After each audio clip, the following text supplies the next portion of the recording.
Suivre ce que l'Union européenne fait, je dirais auf keinen Fall. Surtout pas.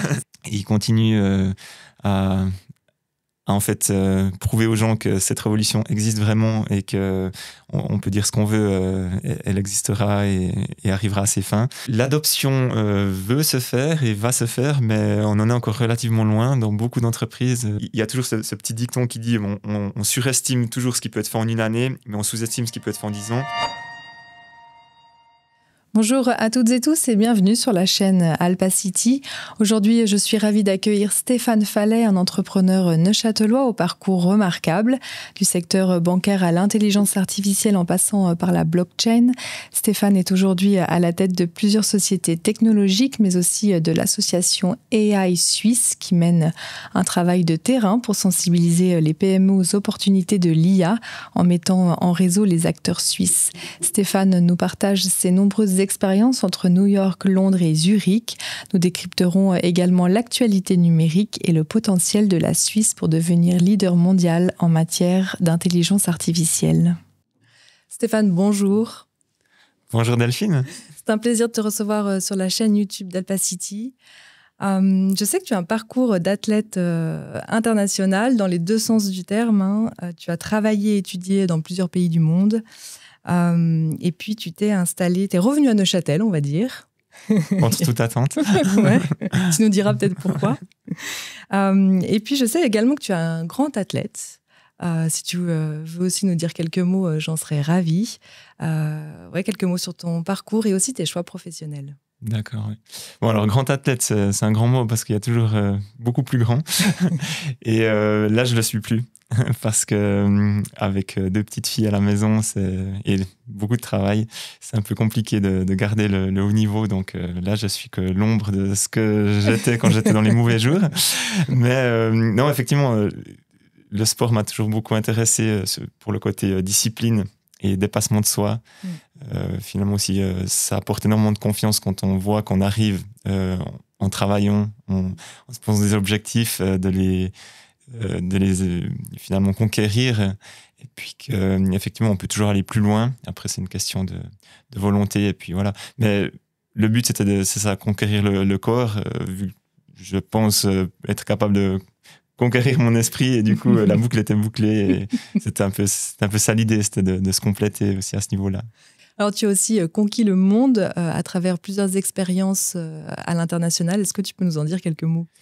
Oui, alors c'est vrai que le voyage, ça a aussi toujours été une passion pour moi, pour la découverte. Ce qui m'a toujours fasciné, à part les paysages et les différentes cultures, c'est toujours les personnes, parce que autant les gens sont différents, que autant on est tous les mêmes au niveau humain.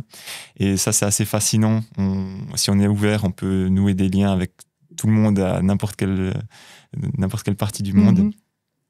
Et avoir la chance aussi de voyager, découvrir aussi justement des nouveaux mets, des nouveaux plats, des nouveaux paysages, mais de travailler aussi des fois dans différentes régions du monde. Donc justement, j'ai adoré les États-Unis pour leur dynamisme, leur pragmatisme, autant que l'Asie pour leur culture ancestrale et leur façon de voir les choses. Et ça m'a permis d'ouvrir l'esprit, aussi d'acquérir certaines compétences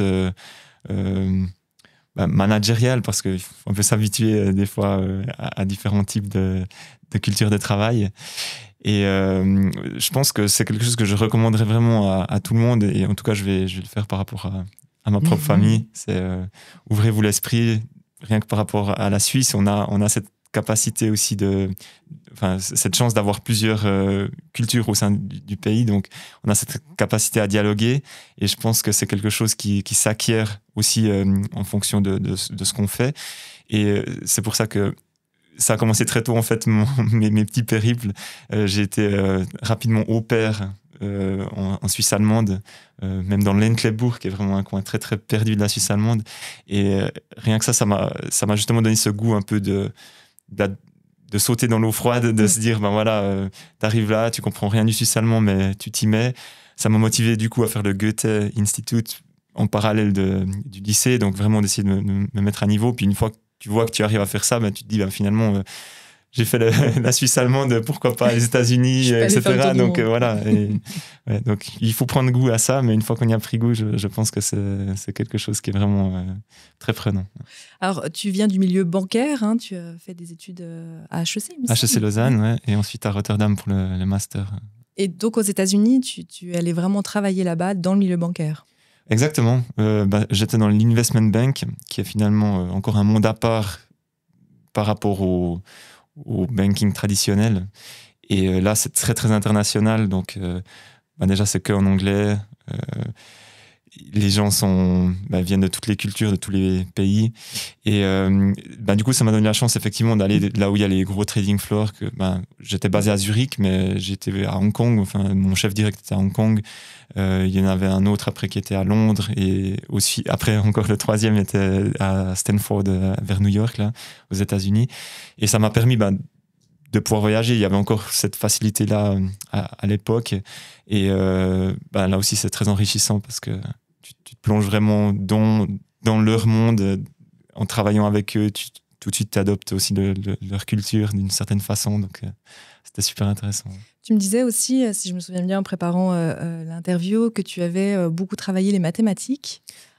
Peut-être quelques mots dans ce qui t'a peut-être aujourd'hui aussi amené dans tous tes projets ou aidé en tout cas dans tes projets entrepreneuriaux. Oui, ouais, c'est très juste. Alors en fait, c'est vrai que c'est marrant parce que je pense que j'ai un petit goût pour me mettre tout de suite hors de la zone de confort le plus rapidement possible, alors que là, je venais de finir mes études à HEC, alors super HEC. Après, j'avais fait justement déjà des stages à Londres et New York. Et ensuite, j'ai fait le master à Rotterdam. Et après ça, justement, j'ai commencé à Zurich en investment bank. Et le chef que j'avais, il était physicien quantique. Donc, je me souviens du premier interview et même des suivants. Il m'a même pas serré la main. Il m'a juste dit, bon, maintenant, tu vas me pricer ça avec Black-Scholes ou tu vas me faire ci, ça. Enfin, voilà, quoi. C'était tout de suite ça. Et je me suis vite rendu compte que même si HEC est assez réputé pour ses mathématiques, la finance et tout, on était très, très, très, très loin de ce que les vrais mathématiciens font. Les physiciens également.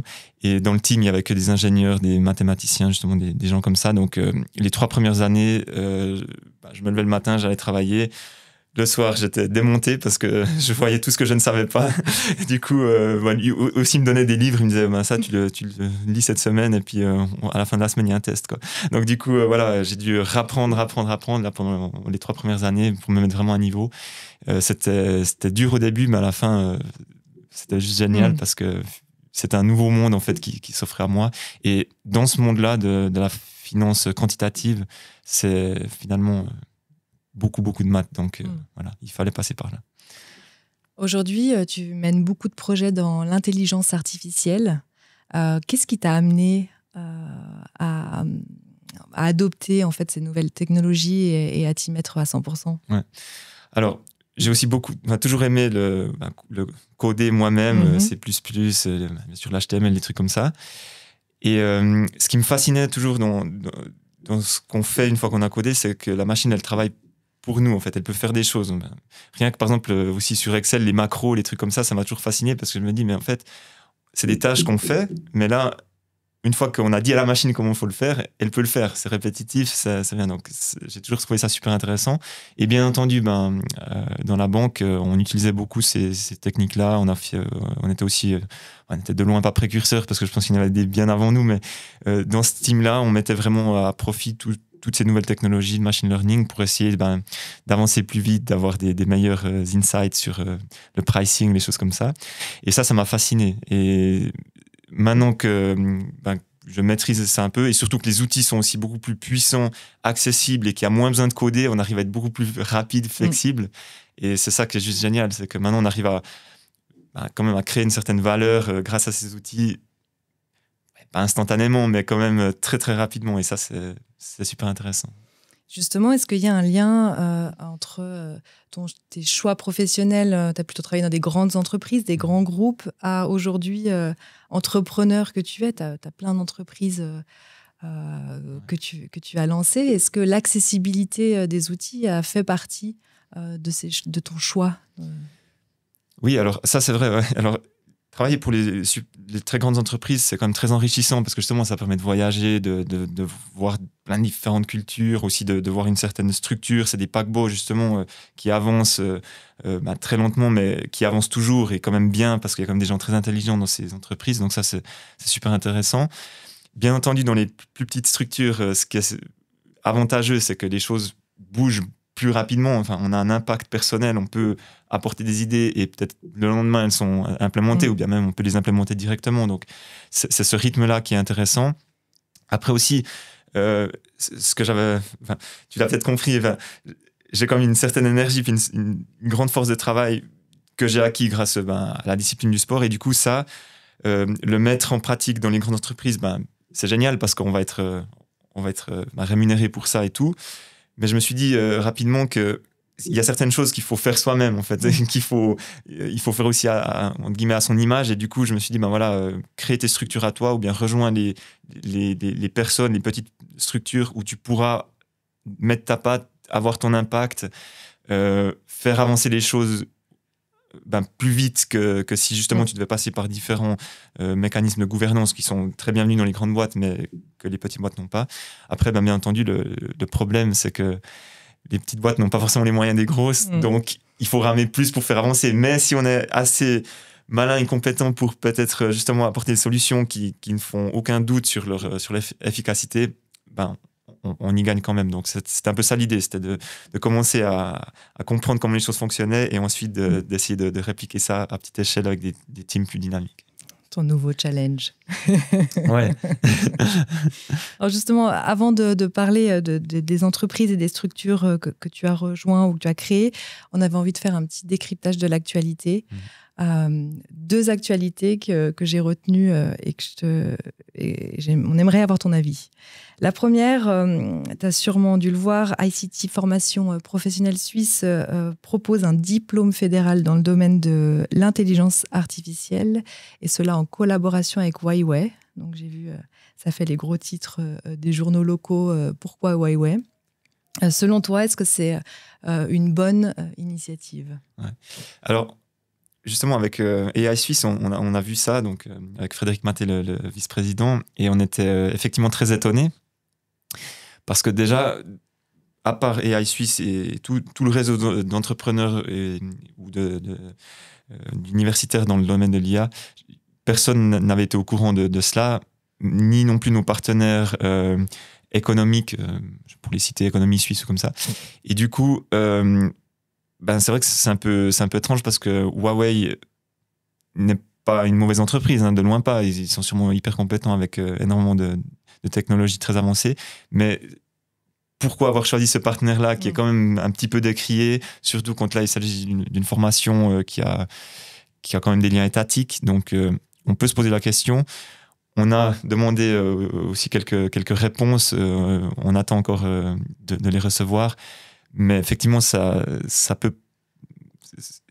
C'est un peu suspect comme ça, pour lâcher le mot, c'est un peu bizarre, quoi. Donc, on était étonnés. On attend des réponses. On attend des réponses, oui. Okay. Oui, il y a plusieurs petites interpellations qui sont en route. Vous allez les partager au sein de l'association? Oui. Okay. En fait, en fonction des réponses, on va prendre position aussi publiquement par rapport à ça.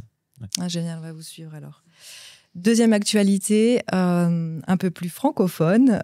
Peugeot a implémenté l'intelligence artificielle en partenariat avec OpenAI dans ses derniers véhicules pour améliorer leur système iCockpit.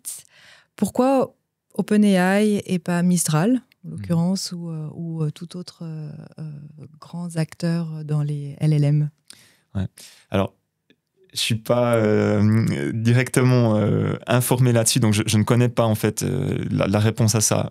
Ce que je suppose, c'est que vu qu'OpenAI était parmi les premiers à faire en fait le buzz avec ce qu'ils ont sorti et que ça fonctionnait quand même relativement bien, relativement tôt, et qu'on connaît les cycles de l'industrie et surtout l'industrie automobile où il y a quand même beaucoup de sécurité et que, voilà, tout cycle industriel prend énormément de temps entre le moment où il y a une idée et puis que c'est implémenté de A à Z. Et surtout là, pour le monde automobile où ils peuvent dire que ce sera dans les voitures, je pense que ça prend énormément de temps. Et du coup, je pense que Peugeot s'y est mis très très tôt. Ils se sont dit, allez, on va être parmi les premiers à faire ça, faisons-le. Qui est-ce qu'il y a sur le marché? Peut-être qu'à ce moment-là, il n'y avait même pas Mistral, ou que s'ils étaient là, c'était encore au stade complètement embryonnaire. Et du coup, ils ont choisi les Américains, OpenAI, parce que ils avaient confiance en eux. Je pense que si maintenant ça devait se refaire aujourd'hui, ils choisiraient, à mon avis, plutôt Mistral. Ça, c'est... Question de timing. Je pense, oui. Ouais. J'aimerais revenir justement sur AI Suisse, une association que tu as co-fondée avec donc Frédéric. Oui, on était 4 à confonder ça. Ouais. Vous étiez 4, ok. C'est assez récent. Je ne sais plus en quelle année c'était. Ça fait un peu plus d'une année là, maintenant. Un peu plus d'une année. Presque 2 ans. Là. En tout cas, donc tu es président de cette association que je trouve vraiment chouette. On s'est d'ailleurs connus grâce à cette association. Je voulais un peu savoir comment est né le projet et les missions que vous menez au sein de AI Suisse. Alors, petite correction, on s'est connus avant ça en fait. On s'est connus avant. Dans le monde des NFT. Ah oui, c'est vrai, c'est vrai. On s'est croisés. Ah oui, on reviendra sur ta période NFT. Oui, exactement. Mais non, AI Suisse, pourquoi? Alors, justement, là, tu m'as tendu la perche parce que en plaçant le NFT, on rejoint un peu la blockchain. Et à Neuchâtel, il faut savoir que ça fait un certain temps que l'écosystème blockchain fonctionne très, très bien avec justement les gens qui se brassent dans ce milieu-là. Pourquoi? Notamment parce qu'il y a eu derrière des initiatives comme le Beer to Beer qui, tous les jeudis maintenant, offre une plateforme à tous ces gens-là qui veulent discuter entre eux d'une manière relativement informelle quand même, il faut l'avouer. Mais ça permet de créer un noyau et maintenant ça rayonne. Il y a des gens depuis Genève, depuis la Suisse allemande, mais aussi du côté français qui viennent jusqu'à Neuchâtel pour ça. Et voilà. Donc en fait, c'était un bon exemple de ce qui peut en fait dynamiser un certain écosystème sur un thème précis, avec des événements, et on s'est dit l'IA maintenant a besoin de ça. Donc c'était encore avant où moi j'étais sur ChatGPT au tout début, et quand j'en parlais, personne ne parlait de ça. Donc il fallait trouver déjà les gens avec qui on parlait. Alors bien entendu, dans ce réseau-là, on a les gens, mais on s'est dit répliquons en fait cette idée de créer quelque chose autour d'un écosystème. On a créé AI Suisse qui veut fédérer tous ces gens-là. Donc on a... je ne sais pas si tu as les questions qui viennent ou si je peux déjà développer là-dessus. Il n'y a pas de... Donc on a les brain to brain, donc un peu comme le beer to beer, mais brain to brain, où on essaie de les faire de manière très régulière, où il y a toujours une présentation d'abord et ensuite une verrée, donc on le veut convivial. Je dis présentation parce qu'avant, c'était vraiment la présentation où il y avait un expert qui venait présenter quelque chose et bien entendu, il y avait des questions-réponses, mais c'était quand même plutôt académique dans le sens où la personne présentait comme ça. Maintenant, ce qu'on veut, c'est que ce soit beaucoup plus pratique, hands-on en fait. On veut que les gens viennent avec leur laptop et qu'ils apprennent vraiment quelque chose de concret qui est accessible. Et c'est pour ça qu'on a lancé maintenant les Brain to Brain Labs.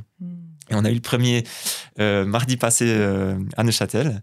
Et là, on a Charles-Édouard Bardine, qui est vraiment génial dans ce milieu-là, qui a exposé comment on pouvait maintenant, en utilisant des outils 100% gratuits, disponibles sur Internet, faire déjà presque ce que les pros font autour de l'IA, donc en utilisant les LLM, en connectant des API, mais il l'a fait vraiment de manière...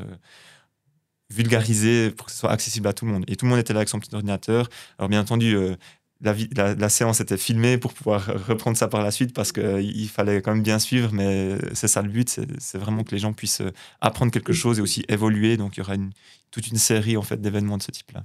Génial. Quel est un peu le niveau pour pouvoir assister à ces Brain-to-Brain Labs? Alors le niveau, il se veut vraiment ouvert à tous. Là, c'était le premier, donc c'était vraiment en plus accessible. Bien entendu, il faut qu'il y ait une certaine progression. Donc, lui, par exemple, Charles-Édouard, il a commencé avec ça, mais il y aura une certaine progression et du coup, ce sera recommandé pour les prochains Brain to Brain Labs que lui, il fera, d'avoir au moins visionné les rediffusions, et d'avoir pratiqué les Brain to Brain précédents pour pouvoir être à jour. Mais sinon, de manière générale, le but, c'est vraiment que ce soit ouvert à tout le monde et même si quelqu'un se pointait à un événement comme ça, pour les labs, il arrivera à suivre. On essaie toujours aussi d'aider. Et là, j'ai parlé que des labs, mais il y a aussi d'autres événements comme le Brain to Brain News, où là, on a des experts qui discutent un peu des actualités, des actualités, etc. Il y a toujours des événements quand même où certaines personnes viennent présenter leur actualité et il y a une table ronde. Donc, le niveau, les gens qui y participent est très élevé, mais au niveau du public, il y a toujours des gens qui sont complètement nouveaux et qui veulent se mettre un peu à jour dans l'IA, qui sont aussi très bienvenus et qui s'en sortent. Le but aussi, c'est de créer des liens qui permettent aussi de se mettre dedans gentiment. L'écosystème. Comment on fait pour contribuer ou pour rejoindre l'association ? Alors, pour la rejoindre, c'est très simple. Sur le site web, il suffit de remplir le formulaire et puis de la rejoindre officiellement si c'est ce qui est souhaité. Sinon, peut-être la première démarche, ce serait de venir à un des événements comme un des Brain to Brain. Comme ça, ils pourront nous rencontrer. Nous, on est toujours là.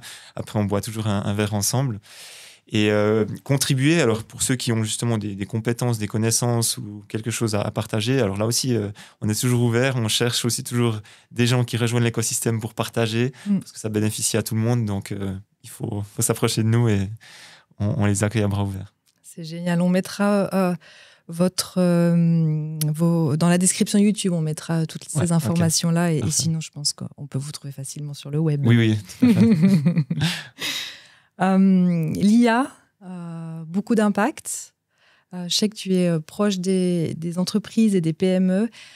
Quelles sont un peu tes observations concrètes sur l'adoption aujourd'hui de l'intelligence artificielle par les entreprises ? Ouais. Alors, c'est vrai que c'est super intéressant parce que l'adoption veut se faire et va se faire, mais on en est encore relativement loin dans beaucoup d'entreprises, la grande majorité de ce que je constate. Alors, de nouveau, maintenant, il y a toujours entreprises et entreprises. Alors, les grandes boîtes, celles que je connais bien, UBS, je sais que là, ils ont, eux, investi énormément et ils ont maintenant les outils, franchement, même développés in-house, qui fonctionnent super bien, dont chaque employé pourrait rêver. Donc, voilà, certaines entreprises sont proactives, font le pas, avancent. Là, on parle des grosses entreprises qui ont les moyens. Dans les plus petites entreprises, alors il y a beaucoup de volonté. On voit que les gens sont conscients qu'il faut avancer et mettre en place des choses. C'est aussi très demandé parce que tout le monde le sait. Même si les employés ne le disent pas, on fait un copier-coller, on le met dans le chat GPT, fais-moi le résumé, bien réécris-moi ça en mail, et puis on le remet. Donc, pour la sécurité des données, c'est pas top. Mais il y a des outils qui existent, qu'on peut faire tourner à l'interne ou de manière sécurisée en Suisse, qui sont très accessibles. Donc là, je pense que les gens ont pris conscience de ça et que maintenant, il y a une certaine demande.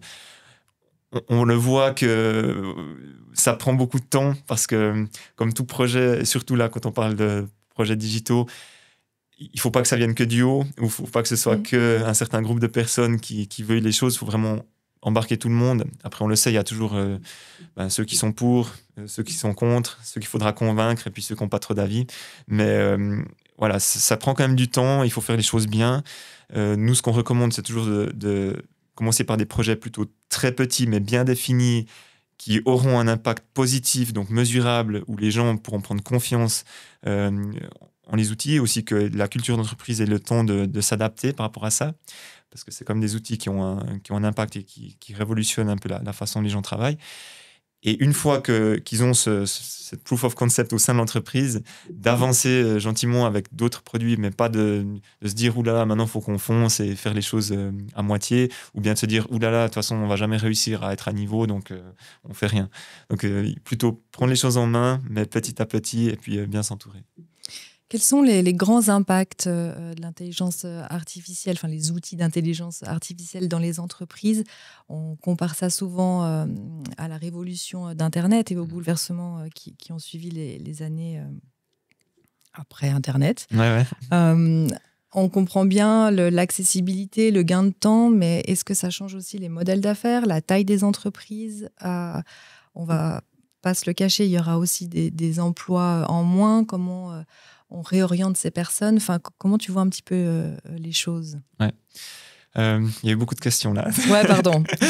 Impact de l'IA de manière générale dans l'économie, les entreprises. Ouais. Alors, la comparaison avec Internet, je pense au niveau de la révolution, elle est juste. Sauf que, à mon avis, Internet, c'est un peu plus une infrastructure que quelque chose qui agit par lui-même, un service ou quelque chose qui peut vraiment se développer aussi par lui-même. L'IA, là, ce qui est impressionnant, c'est que comme tu l'as dit, là, ça chamboulera vraiment la façon de travailler. Donc, OK, on a eu le fax, on a eu Internet, on a eu des trucs qui changent les choses au niveau peut-être de la rapidité ou comme ça. Mais là, l'IA, maintenant, ce qu'on est en train de mettre en place, ça reste encore peut-être de l'infrastructure, justement, traduction, préparation d'emails, des choses comme ça. Mais à terme, l'IA pourra vraiment compléter des tâches complètes, je me répète là, mais des tâches entières qu'un humain aurait fait. Donc, comme tu l'as dit, les entreprises, il y aura toujours les très grosses, les paquebots qui, eux, absorberont les petites entreprises pour continuer d'exister et tout. Mais il y aura beaucoup d'innovation et de travail qui pourra être fait par des micro-entreprises, voire même justement ce qu'on appelle les solo-entrepreneurs, parce qu'ils arriveront à couvrir tout le scope de ce qui doit être fait de manière professionnelle, automatisée. Et surtout, quand on parle avec les entrepreneurs, souvent ce qui ressort, c'est quand même qu'il y a cette question de contrôle. Grandir, c'est bien, mais après, le contrôle est dilué et du coup, on ralentit les choses. Et des fois, c'est plus fait comme on le voulait. Alors que là, quelqu'un qui est solo-entrepreneur, qui a mis en place ces outils, il a les choses qui se feront exactement comme on lui l'a souhaité. Alors, c'est bien, ça va vite, mais après, le risque aussi, c'est que ça peut s'effondrer aussi assez rapidement si la personne, justement, n'est plus capable de suivre ou tombe malade ou comme ça. Donc, il y a ces deux risques-là, mais c'est sûr qu'il y aura des entreprises très, très dynamiques, très, très petites, qui pourront couvrir des tâches qui n'étaient que réservées à des entreprises plus grosses. J'avais envie de revenir sur le secteur bancaire, parce que tu connais bien ce secteur et tu en as parlé, UBS est déjà en avance là-dessus. Il y a une question sur l'automatisation des décisions prises par l'IA. Dans la finance, ça se fait déjà. Est-ce qu'il y a eu une accélération? Est-ce que ce modèle va être... Je pose encore beaucoup trop de questions. Est-ce qu'il y a eu une accélération dans le sein du secteur bancaire et est-ce que ces dispositifs pourront être mis dans d'autres secteurs d'activité?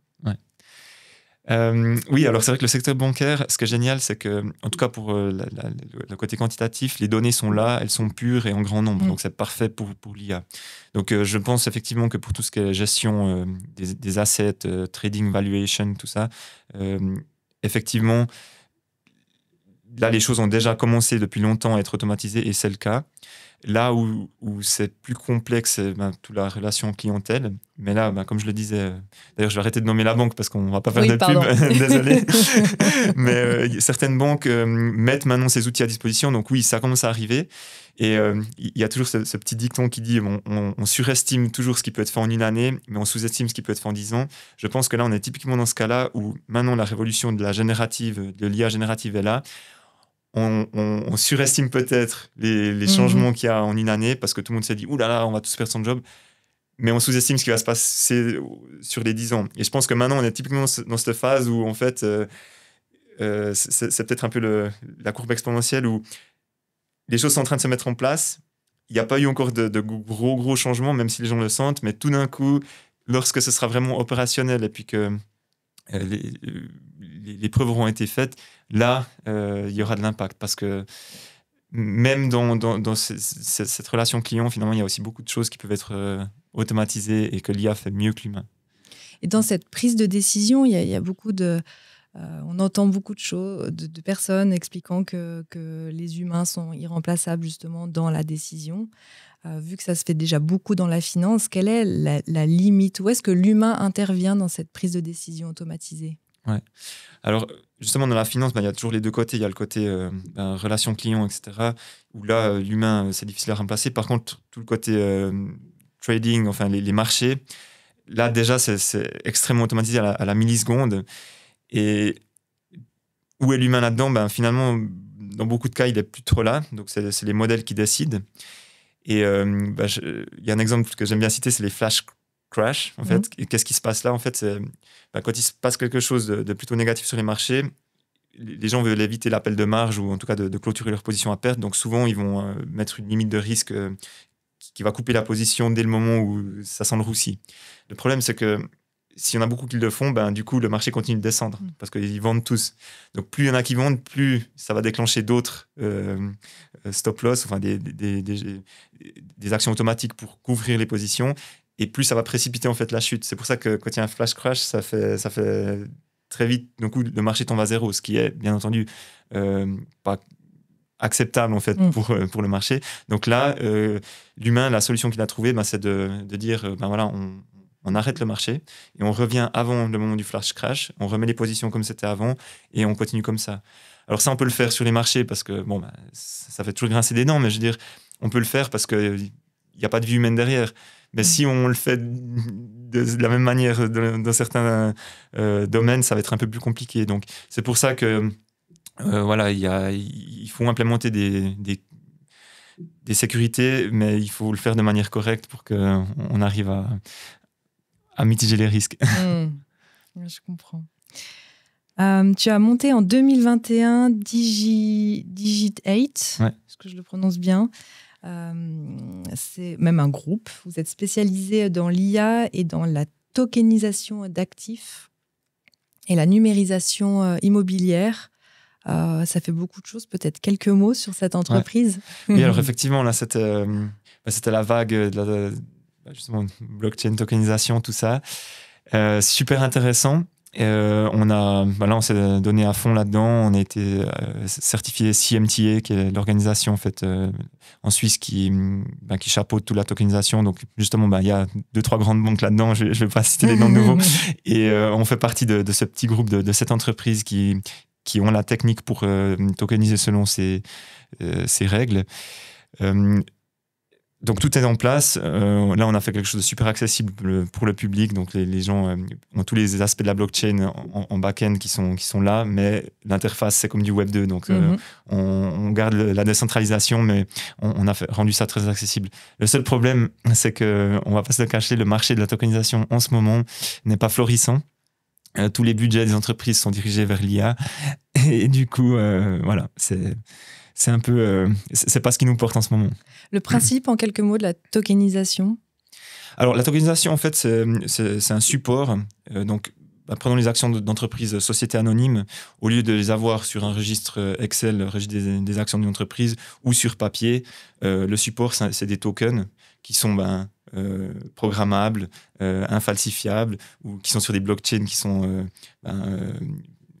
censés rester là pour toujours. Donc les blockchains publiques, c'est ça qu'on utilise. Les frais de transaction minimum sécurisés, et puis voilà, inaltérables. Donc c'est ça l'idée, quoi. C'est d'utiliser cette nouvelle infrastructure qui, à mon avis, fait partie de notre futur. Donc tout ce qui est blockchain. Ok. La crypto-monnaie, on en parle un peu moins en ce moment. Est-ce que ça suit la tokenisation, ou est-ce que c'est confronté à d'autres problèmes? Ouais, alors la crypto-monnaie, on en parle un peu moins effectivement en ce moment, même si le Bitcoin suit son cours. Okay. Et il continue à en fait prouver aux gens que cette révolution existe vraiment et que on peut dire ce qu'on veut, elle existera et arrivera à ses fins. Après, la tokenisation et la crypto-monnaie, voilà, c'est lié, mais le cas d'usage n'est pas forcément le même. Ok. Donc ça suit son cours. Ça suit son cours, ouais. Quelques mots sur Stack Solutions, qui est aussi une autre entreprise, où ça fait partie du groupe peut-être, que vous développez. Donc là, on est plutôt dans le monde du CRM automatisé par l'IA. Voilà, ouais. Et ça intéresse beaucoup les entreprises, ces CRM automatisés par l'IA. Exactement. Oui, en fait, on s'est rendu compte que tout le monde a besoin d'avoir le contact avec ses clients, ses partenaires. De nouveau, le faire bien, c'est possible. L'humain peut le faire, mais le faire manuellement, c'est très, très compliqué. Donc là, avec des bons outils, on arrive à comprendre ce qu'ils doivent faire, à l'automatiser. Ensuite, comme ça, ça se fait plus ou moins tout seul ou justement avec leur contrôle. Mais aussi sur tous les canaux de communication qui sont maintenant plus seulement l'email au niveau professionnel. Maintenant, il y a aussi beaucoup de gens qui utilisent, même pour le niveau professionnel, WhatsApp ou Facebook, etc. Donc, on est sur tous ces canaux-là de manière... on est canal agnostique, quoi. En fait, la personne peut gérer la même chose si passer à travers un email que si passer par WhatsApp au niveau de la communication, et on arrive à avoir des solutions qui fonctionnent vraiment très très bien malgré les différents canaux. Génial. Et puis tout dernièrement, fraîchement arrivé, fraîchement fondé, Rapid Rise, qui est un agent IA. Et là, je me réjouis vraiment que tu m'expliques ce que vous faites. Ouais. Là, l'idée, c'est de dépasser en fait la question du CRM, parce que le CRM, ça demande toujours d'avoir comme une interface plutôt ordinateur. Et on a remarqué qu'il y a quand même beaucoup de corps de métier maintenant, de personnes qui travaillent presque justement uniquement avec leur téléphone portable, voire même sur WhatsApp. En fait, beaucoup de choses arrivent à passer par là. Personnellement, je serais encore plus heureux si ce serait à travers Telegram, parce que c'est encore plus fantastique que WhatsApp, je trouve. Mais voilà, on utilise WhatsApp, donc restons sur WhatsApp. Et du coup, ce qu'on a fait maintenant, c'est qu'on met des agents intelligents que les personnes peuvent commander à travers WhatsApp et qui passent à travers WhatsApp et qui arrivent à s'autogérer avec des commandes WhatsApp. Ça, c'est le texte, mais on arrive aussi maintenant à utiliser la voix. Donc, même, par exemple, toi, si tu te dis, voilà, je reçois 50 téléphones par jour, j'ai pas le temps de les gérer parce que je dois quand même travailler, mais je veux quand même avoir cette relation avec le client, on peut cloner ta voix et ensuite, toi, tu as un agent intelligent qui va répondre au téléphone aux gens et qui va leur dire, bon voilà, j'ai pas le temps de répondre en ce moment, mais comment je peux t'aider? Tu vas qualifier leurs besoins, ou bien si tu travailles, je sais pas, dans le sanitaire ou comme ça, les personnes pourront te dire, ben voilà, j'ai cassé ma cuvette de WC, lui va te répondre, ok, merci, est-ce que tu peux m'envoyer une photo? Est-ce que tu as peut-être le numéro de série, etc. Ensuite, la personne a pu s'exprimer, donc elle n'est pas frustrée. Lui, il a pu continuer de travailler. Derrière, il reçoit l'information directement sur son app ou sur WhatsApp, selon ce qu'il préfère. On a aussi une app directement. Et du coup, il arrive en fait à garder le lien avec ses clients, à continuer à travailler et à pouvoir enclencher derrière les demandes, par exemple, de réparation, etc. Donc ça permet aussi aux gens de reprendre un peu le contrôle sur leur temps, sur leurs priorités, etc. Donc en fait, ce sont presque deux agents IA qui sont en train de gérer un problème pour laisser les humains sur d'autres tâches. Le but, c'est ça, c'est d'avoir en fait une copie de soi-même dans le monde virtuel, que ce soit par la voix ou par WhatsApp, où on peut lui donner des missions précises ou moins précises, selon ce que tu préfères. Et du coup, lui, il va répondre à ce problème-là avec tes compétences à toi, en tout cas tes connaissances, ça c'est sûr. Et toi, ensuite, tu reçois tout l'information résumée ou pas, selon ce que tu choisis. Tu peux, en connaissance de cause,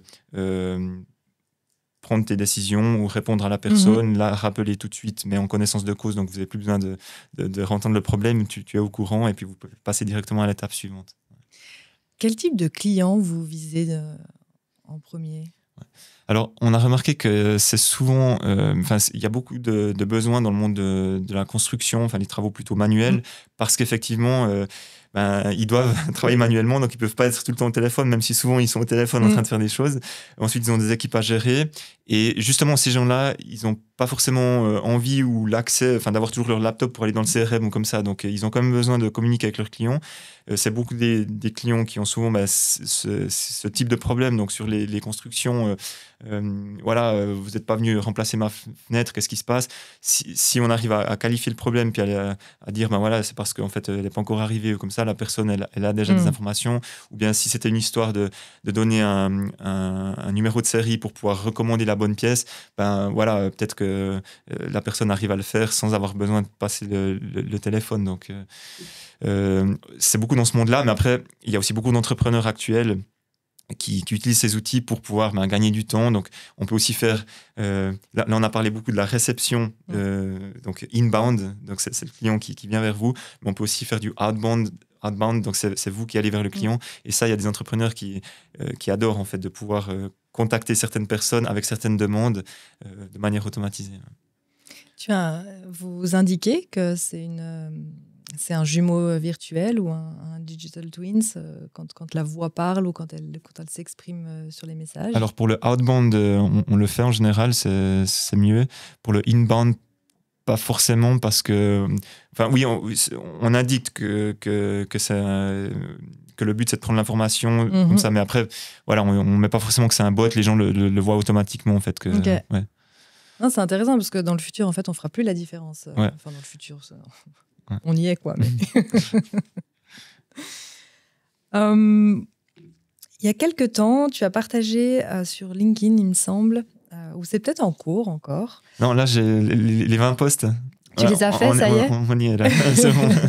Donc, tu nous as proposé 20 posts qui décryptent ce document d'IA Act de l'Union européenne. Et j'ai trouvé ça ultra intéressant. Je voulais savoir les points que tu avais envie de nous partager aujourd'hui qui t'ont le plus marqué sur cet acte proposé par l'Union européenne. Bon, déjà, de manière globale, je pense que l'Union européenne, maintenant, ils se sont mis en tête de réguler tout ce qu'ils pouvaient le plus possible, de marquer les esprits. Alors, c'est une vision du monde, hein, c'est sûr. Je pense que les juristes ne sont pas contre parce que, voilà. Par contre, pour le monde entrepreneurial, l'innovation, c'est pas forcément idéal. Et là, l'AI Act, c'est un bel exemple de ce qui pouvait être fait pour marquer le coup. Évidemment, c'est très loin d'être parfait et c'est une couche de bureaucratie quand même très importante. Couche de bureaucratie que les grandes boîtes, donc la big tech, arriveront à absorber parce qu'ils ont les moyens, ils ont les avocats, ils ont tout ça. Pour les plus petites entreprises, ça va être très très compliqué. Après, bien entendu, je pense qu'ils ne vont pas taper sur les petits tout de suite ou comme ça, mais quand même, il y a toujours cette épée de Damoclès de se dire, jusqu'où on peut aller en documentant le maximum, mais on a 24 heures dans la journée si on veut travailler notre business, gérer les gens, gérer les clients, puis qu'en plus, il faut tout documenter comme eux le souhaitent, en expliquant de A à Z les choses, parce que tout d'un coup, on pourrait être attaqué si on n'a pas bien fait ça. Il y a un certain milieu à trouver. Bien sûr, c'est bien documenté, c'est bien aussi pour l'entreprise elle-même. Par contre, avoir toujours cette peur de la surréglementation, ça va peut-être aussi pousser certaines personnes à se dire moi, je vais documenter, mais je vais le documenter pour moi et ailleurs, parce que je ne vais pas le faire en Union européenne où on risque de venir me tacler. Et surtout que maintenant, le monde est tellement international et accessible. Pourquoi ne pas le faire depuis, je sais pas, c'est peut-être pas bien de dire ça, mais depuis Dubaï où c'est plus ouvert, quoi. Donc, est-ce qu'il n'y aura pas cet effet-là? Moi, je pense que à court terme, on verra, mais à long terme, si ça continue comme ça, oui, parce que c'est moins attractif. En plus de ça, on sait que le droit du travail en Europe est quand même assez strict pour l'employeur, donc c'est bien pour l'employé, mais de nouveau, est-ce que pour l'innovation, les gens vont pas plutôt se dire on va là où c'est un peu plus facile, on prend un peu moins de risques, parce que c'est toujours ça, quand tout va bien, mais dès qu'il y a tout d'un coup un problème, avec toutes ces réglementations dont on peut pas tout maîtriser, on pourra se faire attaquer de toute façon de manière très très forte d'un côté ou de l'autre. Donc est-ce que les gens vont vouloir continuer de prendre ce risque-là? C'est souvent des réglementations qui sont appliquées sur des outils pas développés en Europe. Donc il y a aussi une confrontation là-dessus. Justement, la Suisse ne fait pas tout à fait partie de l'Europe. Est-ce qu'on a une carte à jouer sur cet aspect de réglementation? Est-ce que, selon toi, on doit plutôt suivre l'Union européenne ou est-ce qu'on doit rester à cet îlot d'innovation où les entrepreneurs peuvent justement innover et tester? Donc, suivre ce que l'Union européenne fait, je dirais auf keinen Fall. Surtout pas. C'est très clair. Ouais. Non, je pense que c'est pas ce qu'il faut faire. Et surtout, la Suisse, c'est pas du tout positionné dans ce sens-là ces dernières années. Et j'espère qu'on continue de garder justement le maximum d'ouverture. On a quand même beaucoup de lois en Suisse. Il y a récemment quand même eu il y a le RGPD en Europe, la NLPD en Suisse. Donc, c'est pas comme si on faisait rien non plus. Surréguler l'IA maintenant de manière proactive, c'est à mon avis un peu démesuré. Je pense qu'en Suisse, effectivement, là, on est très très lent sur la question, même si les parlementaires ont vraiment participé avec le Conseil de l'Europe à l'élaboration de tout ça, donc ils sont au courant.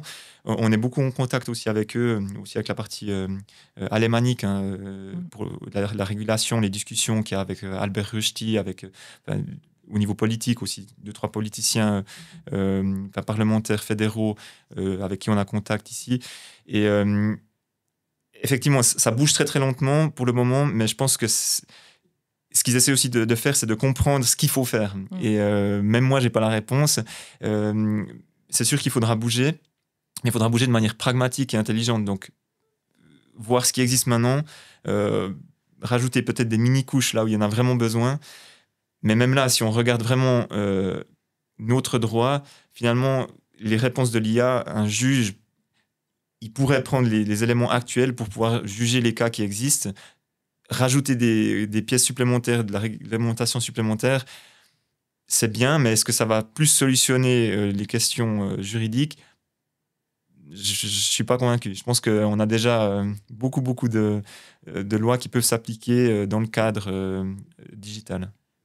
Tu es revenu à Neuchâtel après avoir, je reviens là-dessus, mais après avoir eu des expériences à l'international.